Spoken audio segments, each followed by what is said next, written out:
Om Tat Sat.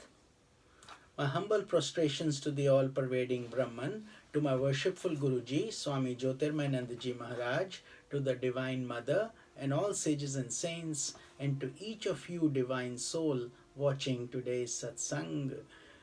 We are currently studying the Holy Scripture, Mysticism of Devi Mahatmaya, Worship of God as Mother. Commentary is by my Guruji, Swami Jyotirmayanandaji Maharaj, narrated by myself, Swami Nikhilananda.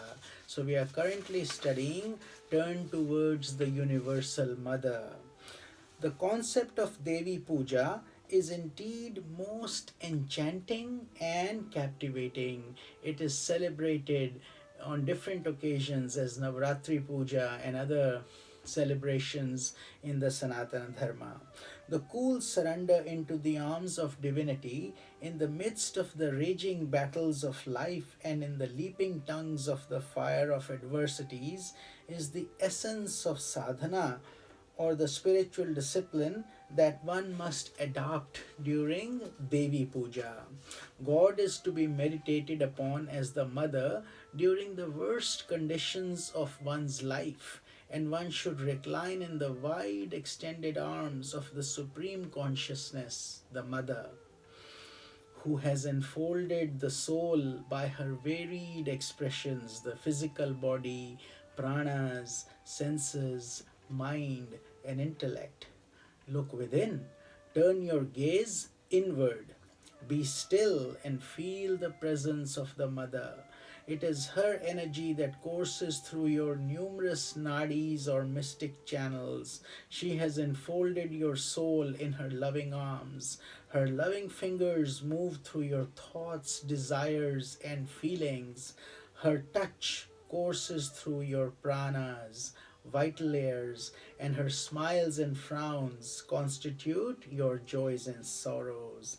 She is terrible in her destructive aspect. She destroys the gross obstacles in the physical plane, the subtle obstacles in the astral plane, and the subtlest of the obstacles in causal plane. She is Mahakali.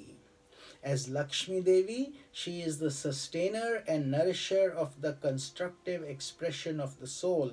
While Durga Devi destroys a worn out palace, Lakshmi Devi erects a shining mansion.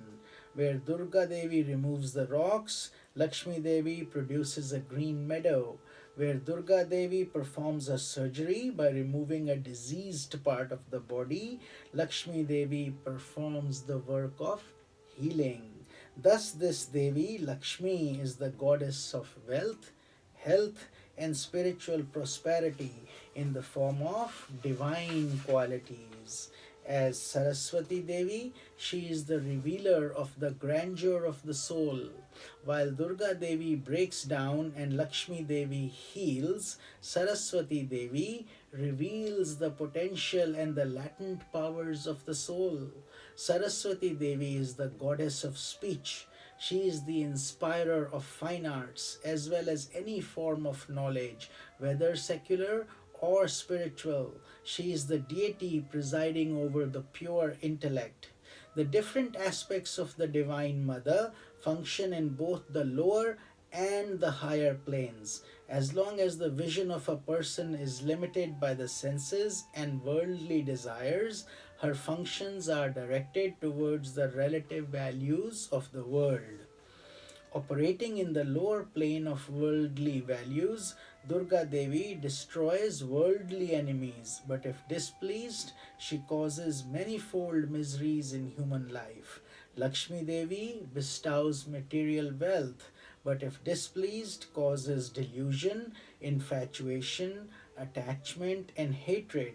Saraswati Devi bestows knowledge, but if displeased, deludes a person by filling his mind with vanity, pride, passion, and restlessness. An aspirant should rise over the lower functions, recognizing the Devi in them and invoking her with feeling and devotion. It is then that the glorious function of the Devi reveal themselves, leading the aspirant to the heights of spiritual glory and attainment.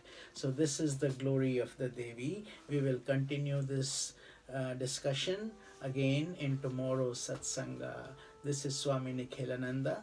Om Tat Sat.